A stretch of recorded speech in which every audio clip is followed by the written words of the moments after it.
Tu veux développer ton charisme et que tout le monde t'écoute quand tu parles, je vais te donner quelques conseils pour devenir le maître de la conversation. Premier conseil, ose prendre la parole, que ce soit dans un petit groupe ou dans un amphithéâtre. Ce que tu as à dire, ça a autant de valeur que les autres. Donc n'hésite pas, challenge-toi, voilà. Au début, dans un petit groupe d'amis, prends la parole. Et puis dans un groupe plus grand et avec des inconnus, c'est des exercices que tu peux mettre en place quotidiennement. Mais voilà, il faut que tu prennes la parole. Deuxième conseil, n'aie pas peur non plus de donner ton avis.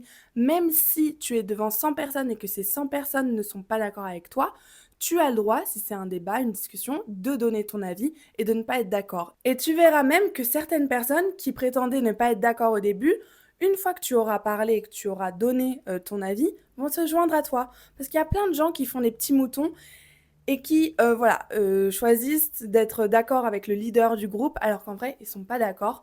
Donc voilà, n'aie pas peur et même si personne ne te comprend, toi t'es resté honnête avec toi-même et c'est le plus important. Troisième conseil, ne dis pas tout ce qui te passe par la tête non plus.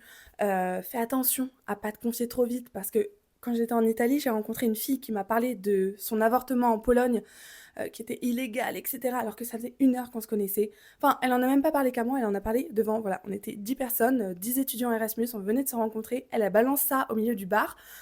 Voilà, c'était peut-être un peu too much, donc ne dis pas tout ce qui te passe par la tête tout le temps. N'oublie pas que moins tu parles, plus tes mots ont de l'impact. Donc juge, jauge. Quatrième conseil, saisis les moments de silence.